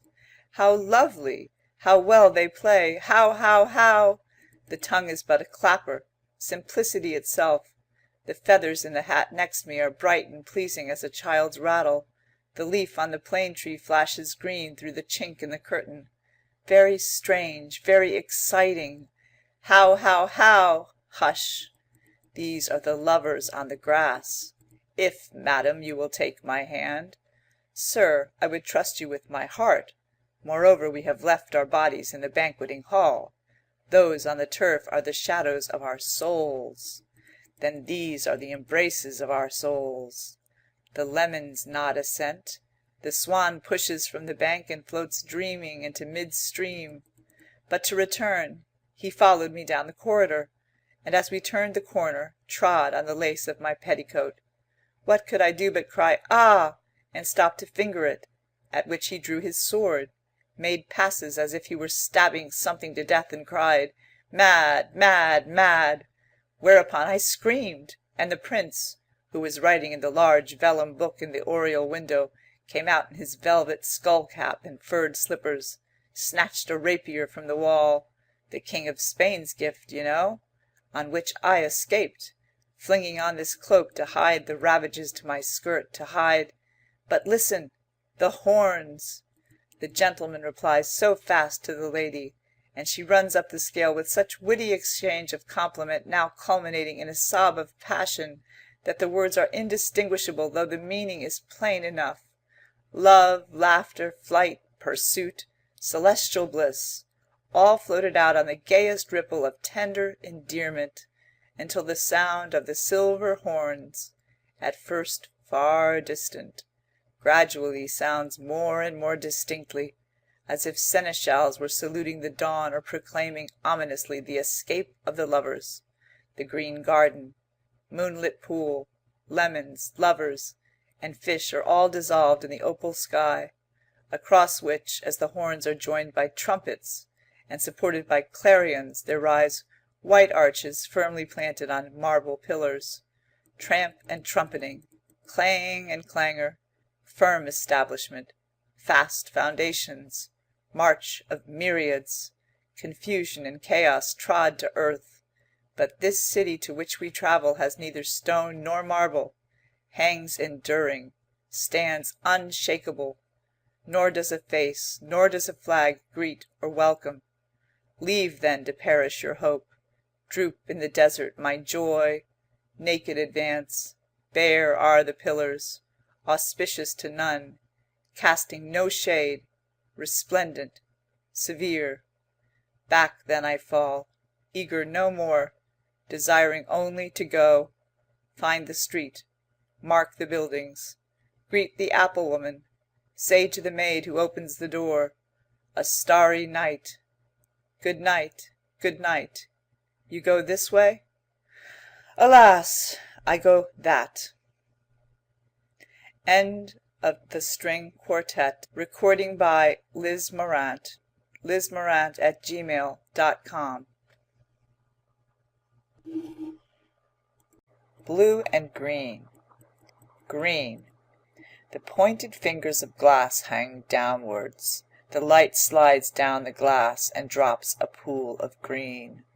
All day long the 10 fingers of the lustre drop green upon the marble, the feathers of parakeets, their harsh cries, sharp blades of palm trees, green too, green needles glittering in the sun.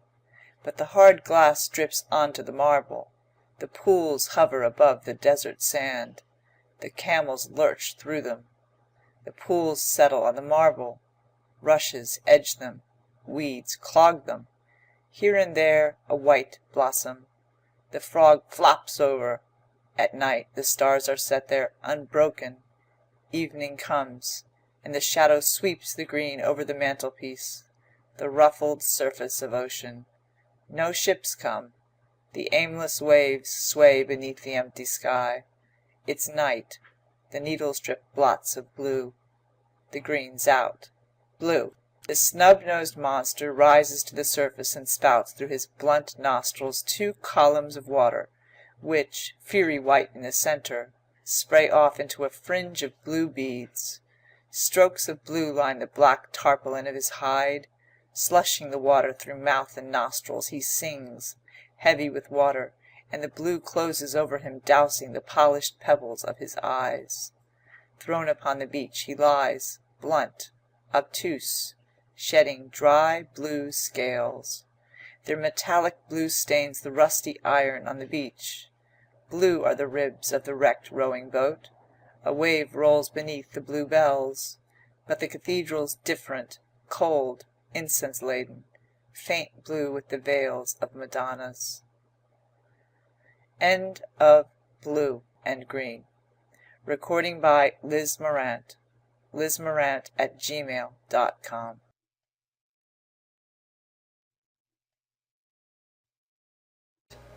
Kew Gardens. From the oval-shaped flower-bed there rose perhaps 100 stalks spreading into heart-shaped or tongue-shaped leaves half-way up and unfurling at the tip red or blue or yellow petals marked with spots of colour raised upon the surface, and from the red, blue or yellow gloom of the throat emerged a straight bar, rough with gold dust and slightly clubbed at the end. The petals were voluminous enough to be stirred by the summer breeze, and when they moved, the red, blue, and yellow lights passed one over the other, staining an inch of the brown earth beneath with a spot of the most intricate colour. The light fell either upon the smooth, grey back of a pebble, or the shell of a snail with its brown, circular veins, or, falling into a raindrop, it expanded with such intensity of red, blue, and yellow the thin walls of water, that one expected them to burst and disappear. Instead, the drop was left in a second silver-grey once more, and the light now settled upon the flesh of a leaf, revealing the branching thread of fibre beneath the surface. And again it moved on and spread its illumination in the vast green spaces beneath the dome of the heart-shaped and tongue-shaped leaves. Then the breeze stirred rather more briskly overhead, and the colour was flashed into the air above, into the eyes of the men and women who walk in Kew Gardens in July. The figures of these men and women straggled past the flower-bed with a curiously irregular movement not unlike that of the white and blue butterflies who cross the turf in zigzag flights from bed to bed. The man was about 6 inches in front of the woman, strolling carelessly, while she bore on with greater purpose, only turning her head now and then to see that the children were not too far behind. The man kept this distance in front of the woman purposely, though perhaps unconsciously, for he wished to go on with his thoughts. 15 years ago I came here with Lily, he thought. We sat somewhere over there by a lake, and I begged her to marry me all through the hot afternoon. How the dragonfly kept circling round us! How clearly I see the dragonfly in her shoe with the square silver buckle at the toe! All the time I spoke I saw her shoe, and when it moved impatiently I knew without looking up what she was going to say. The whole of her seemed to be in her shoe, and my love, my desire, were in the dragonfly. For some reason I thought that if it settled there on that leaf, the broad one with the red flower in the middle of it, if the dragonfly settled on the leaf she would say yes at once. But the dragonfly went round and round. It never settled anywhere. Of course not. Happily not, or I shouldn't be walking here with Eleanor and the children. Tell me, Eleanor, do you ever think of the past? Why do you ask, Simon? Because I've been thinking of the past. I've been thinking of Lily, the woman I might have married. Well, why are you silent? Do you mind my thinking of the past? Why should I mind, Simon? Doesn't one always think of the past in a garden with men and women lying under the trees? Aren't they one's past, all that remains of it, those men and women, those ghosts lying under the trees? One's happiness, one's reality? For me, a square silver shoe buckle and a dragonfly. For me, a kiss. Imagine 6 little girls sitting before their easels 20 years ago down by the side of a lake, painting the water lilies, the first red water lilies I'd ever seen, and suddenly a kiss, there on the back of my neck. And my hand shook all the afternoon so that I couldn't paint. I took out my watch and marked the hour when I would allow myself to think of the kiss for 5 minutes only. It was so precious. The kiss of an old grey-haired woman with a wart on her nose, the mother of all my kisses all my life. Come, Caroline, come, Hubert.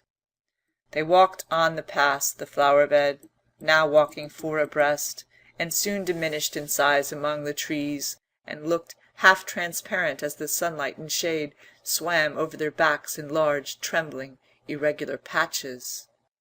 In the oval flower-bed the snail, whose shell had been stained red, blue, and yellow for the space of 2 minutes or so, now appeared to be moving very slightly in its shell, and next began to labour over the crumbs of loose earth which broke away and rolled down as it passed over them. It appeared to have a definite goal in front of it, differing in this respect from the singular high-stepping, angular green insect who attempted to cross in front of it, and waited for a second with its antennae trembling as if in deliberation, and then stepped off as rapidly and strangely in the opposite direction. Brown cliffs with deep green lakes in the hollows, flat blade-like trees that waved from root to tip, round boulders of grey stone, vast crumpled surfaces of a thin crackling texture, all these objects lay across the snail's progress between one stalk and another to his goal. Before he had decided whether to circumvent the arched tent of a dead leaf or to breast it, there came past the bed the feet of other human beings. This time they were both men. The younger of the two wore an expression of perhaps unnatural calm. He raised his eyes and fixed them very steadily in front of him while his companion spoke, and directly his companion had done speaking, he looked on the ground again, and sometimes opened his lips only after a long pause, and sometimes did not open them at all. The elder man had a curiously uneven and shaky method of walking, jerking his hand forward and throwing up his head, abruptly, rather in the manner of an impatient carriage horse tired of waiting outside a house. But in the man these gestures were irresolute and pointless. He talked almost incessantly. He smiled to himself and again began to talk, as if the smile had been an answer. He was talking about spirits, the spirits of the dead, who, according to him, were even now telling him all sorts of odd things about their experiences in heaven. Heaven was known to the ancients as Thessaly, William, and now, with this war, the spirit matter is rolling between the hills like thunder. He paused, seemed to listen, smiled, jerked his head and continued. You have a small electric battery and a piece of rubber to insulate the wire. Insulate? Well, we'll skip the details. No good going into details that wouldn't be understood. And in short, the little machine stands in any convenient position by the head of the bed, we will say, on a neat mahogany stand, all arrangements being properly fixed by workmen under my direction. The widow applies her ear and summons the spirit by sign, as agreed. Women, widows, women in black. Here he seemed to have caught sight of a woman's dress in the distance, which in the shade looked a purple-black. He took off his hat, placed his hand upon his heart, and hurried towards her, muttering and gesticulating feverishly. But William caught him by the sleeve and touched a flower with the tip of his walking-stick in order to divert the old man's attention. After looking at it for a moment in some confusion, the old man bent his ear to it and seemed to answer a voice speaking from it, for he began talking about the forests of Uruguay, which he had visited hundreds of years ago in company with the most beautiful young woman in Europe. He could be heard murmuring about forests of Uruguay blanketed with the wax petals of tropical roses, nightingales, sea beaches, mermaids, and women drowned at sea, as he suffered himself to be moved on by William, upon whose face the look of stoical patience grew slowly deeper and deeper. Following his steps so closely as to be slightly puzzled by his gestures came two elderly women of the lower middle class, one stout and ponderous, the other rosy-cheeked and nimble. Like most people of their station, they were frankly fascinated by any signs of eccentricity betokening a disordered brain, especially in the well-to-do, but they were too far off to be certain whether the gestures were merely eccentric or genuinely mad.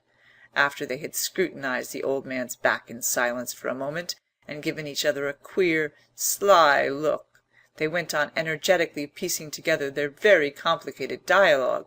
Nell, Bert, Lot, Cess, Phil, Pa, he says, I says, she says, I says, I says, I says.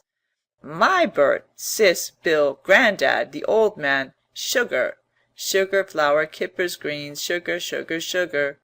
The ponderous woman looked through the pattern of falling words at the flowers standing cool, firm, and upright in the earth, with a curious expression. She saw them as a sleeper, waking from a heavy sleep, sees a brass candlestick reflecting the light in an unfamiliar way, and closes his eyes and opens them, and seeing the brass candlestick again, finally starts broad awake and stares at the candlestick with all his powers. So the heavy woman came to a standstill opposite the oval-shaped flower-bed, and ceased even to pretend to listen to what the other woman was saying.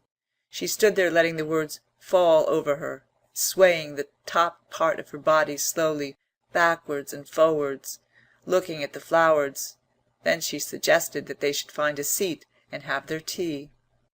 The snail had now considered every possible method of reaching his goal without going round the dead leaf or climbing over it, let alone the effort needed for climbing a leaf. He was doubtful whether the thin texture which vibrated with such an alarming crackle when touched even by the tip of his horns would bear his weight, and this determined him finally to creep beneath it, for there was a point where the leaf curved high enough from the ground to admit him. He had just inserted his head in the opening and was taking stock of the high brown roof, and was getting used to the cool brown light, when two other people came past outside on the turf. This time they were both young, a young man and a young woman. They were both in the prime of youth, or even in that season which precedes the prime of youth, the season before the smooth pink folds of the flower have burst their gummy case, when the wings of the butterfly, though fully grown, are motionless in the sun. "Lucky it isn't Friday," he observed. "Why, do you believe in luck?" "They make you pay 6 pence on Friday."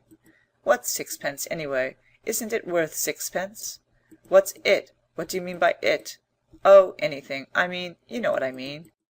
Long pauses came between each of these remarks that were uttered in toneless and monotonous voices. The couple stood still on the edge of the flower bed, and together pressed the end of her parasol deep down into the soft earth.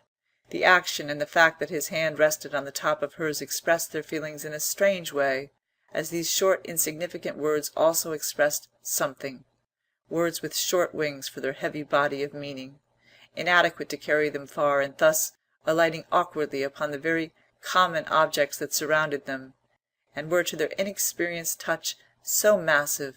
But who knows, so they thought as they pressed the parasol into the earth, what precipices aren't concealed in them, or what slopes of ice don't shine in the sun on the other side?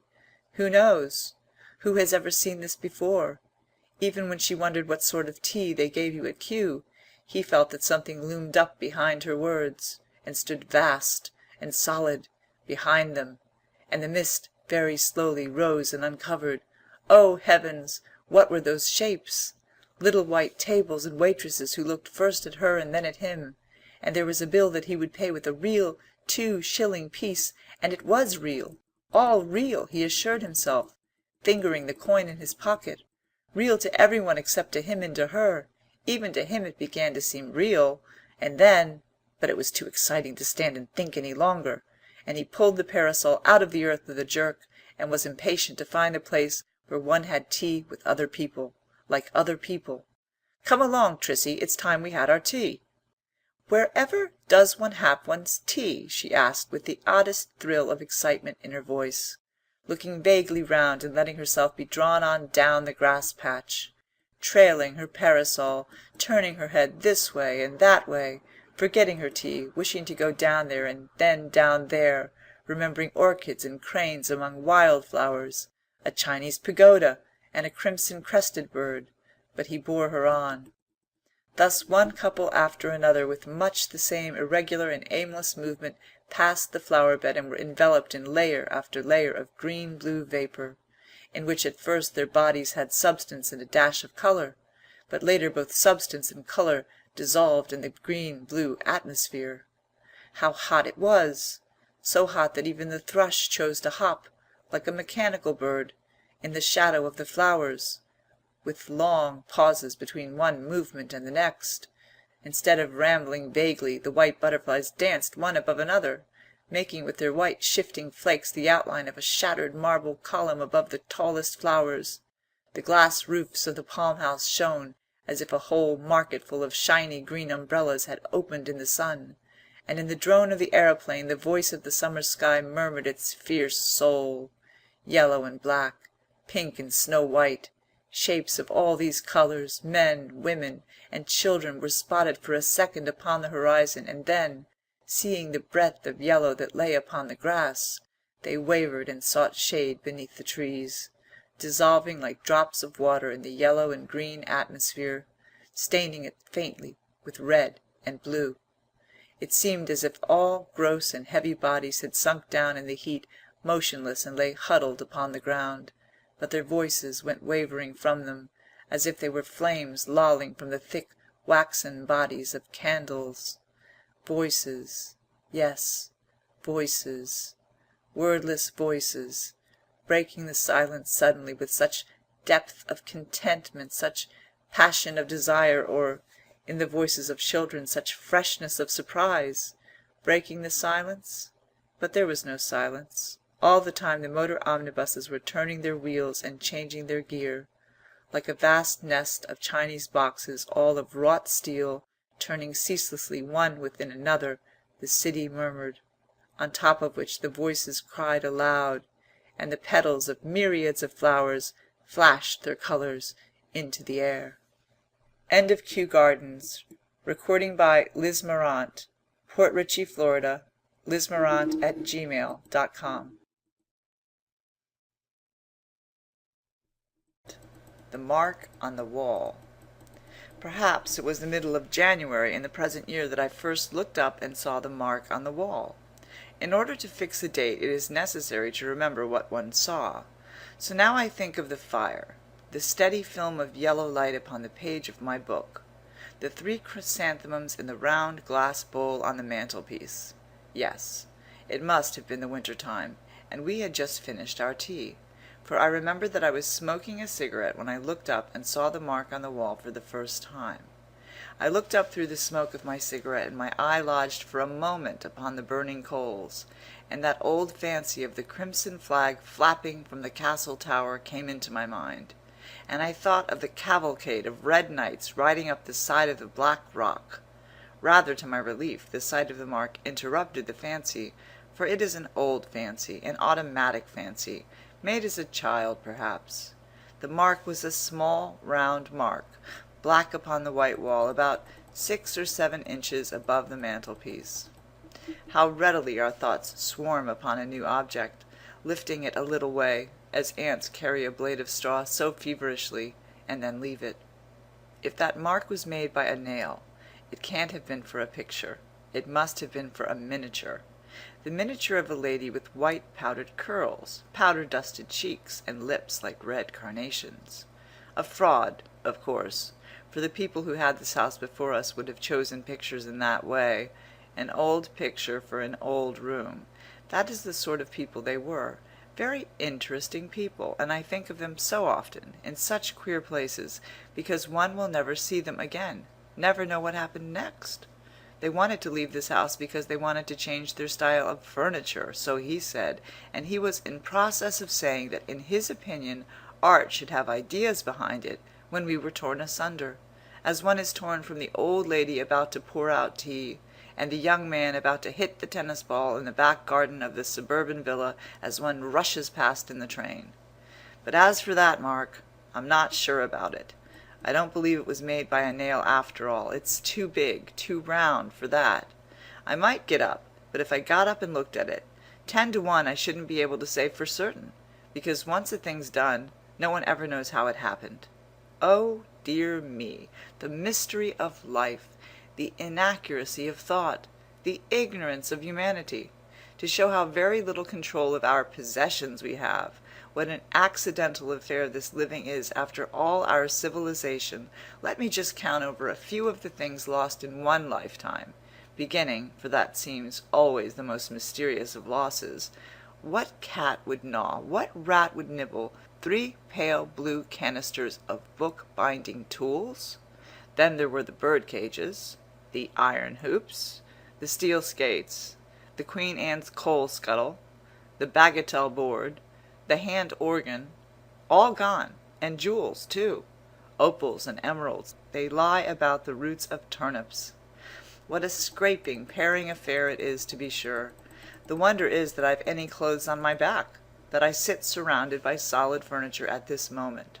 Why, if one wants to compare life to anything, one must liken it to being blown through the tube at 50 miles an hour, landing at the other end without a single hairpin in one's hair, shot out at the feet of God entirely naked, tumbling head over heels in the asphodel meadows like brown paper parcels pitched down a chute in the post office, with one's hair flying back like the tail of a racehorse.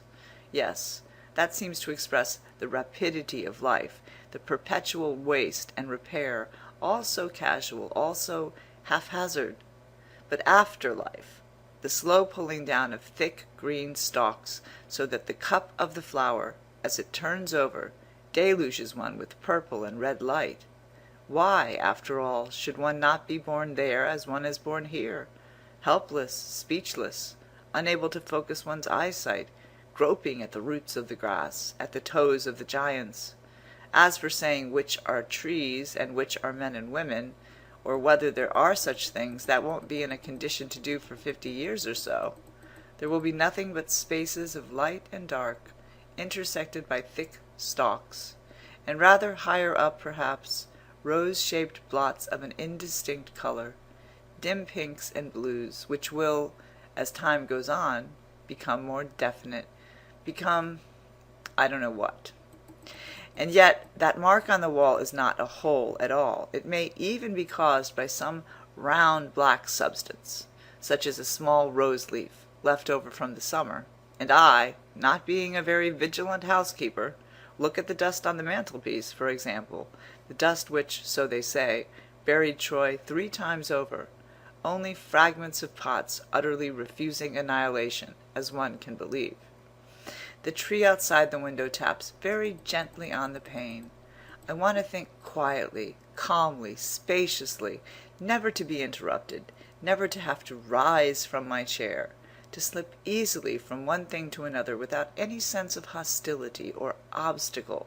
I want to sink deeper and deeper away from the surface with its hard separate facts, to steady myself. Let me catch hold of the first idea that passes. Shakespeare. Well, he will do as well as another. A man who sat himself solidly in an armchair and looked into the fire so. A shower of ideas fell perpetually from some very high heaven down through his mind. He leant his forehead on his hand, and people, looking in through the open door, for this scene is supposed to take place on a summer's evening. But how dull this is, this historical fiction! It doesn't interest me at all. I wish I could hit upon a pleasant track of thought, a tract indirectly reflecting credit upon myself, for those are the pleasantest thoughts, and very frequent even in the minds of modest mouse-colored people, who believe genuinely that they dislike to hear their own praises. They are not thoughts directly praising oneself. That is the beauty of them. They are thoughts like this. And then I came into the room. They were discussing botany. I said how I'd seen a flower growing on a dust heap on the site of an old house in Kingsway. The seed, I said, must have been sown in the reign of Charles I. What flowers grew in the reign of Charles I? I asked, but I don't remember the answer. Tall flowers with purple tassels to them, perhaps, and so it goes on. All the time I'm dressing up the figure of myself in my own mind, lovingly, stealthily, not openly adoring it, for if I did that, I should catch myself out, and stretch my hand at once for a book in self-protection. Indeed, it is curious how instinctively one protects the image of oneself from idolatry or any other handling that could make it ridiculous, or too unlike the original to be believed in any longer. Or is it not so very curious after all? It is a matter of great importance. Suppose the looking-glass smashes, the image disappears, and the romantic figure with the green of forest depths all about it is there no longer, but only that shell of a person which is seen by other people. What an airless, shallow, bald, prominent world it becomes! A world not to be lived in. As we face each other in omnibuses and underground railways, we are looking into the mirror. That accounts for the vagueness, the gleam of glassiness in our eyes, and the novelists in future will realize more and more the importance of these reflections, for of course there is not one reflection but an almost infinite number. Those are the depths they will explore, those the phantoms they will pursue, leaving the description of reality more and more out of their stories, taking a knowledge of it for granted, as the Greeks did, and Shakespeare perhaps. But these generalizations are very worthless. The military sound of the word is enough. It recalls leading articles, cabinet ministers, a whole class of things indeed, which as a child one thought the thing itself, the standard thing, the real thing, from which one could not depart, save at the risk of nameless damnation. Generalizations bring back somehow Sunday in London, Sunday afternoon walks, Sunday luncheons, and also ways of speaking of the dead, clothes and habits, like the habit of sitting all together in one room until a certain hour, although nobody liked it. There was a rule for everything. The rule for tablecloths at that particular period was that they should be made of tapestry, with little yellow compartments marked upon them, such as you may see in photographs of the carpets in the corridors of the royal palaces. Tablecloths of a different kind were not real tablecloths. How shocking, and yet how wonderful it was to discover that these real things, Sunday luncheons, Sunday walks, country houses, and tablecloths, were not entirely real, were indeed half phantoms, and the damnation which visited the disbeliever in them was only a sense of illegitimate freedom. What now takes the place of those things, I wonder, those real standard things? Men, perhaps, should you be a woman.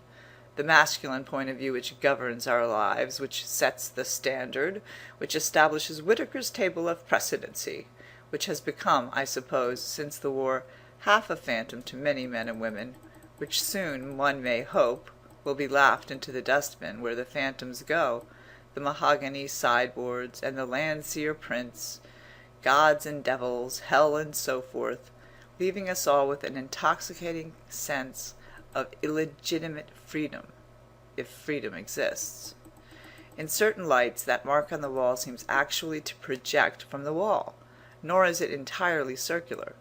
I cannot be sure, but it seems to cast a perceptible shadow, suggesting that if I ran my finger down that strip of the wall it would, at a certain point, mount and descend a small tumulus like those barrows on the South Downs, which are, they say, either tombs or camps.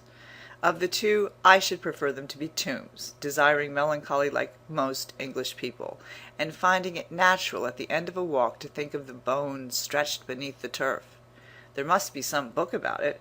Some antiquary must have dug up those bones and given them a name.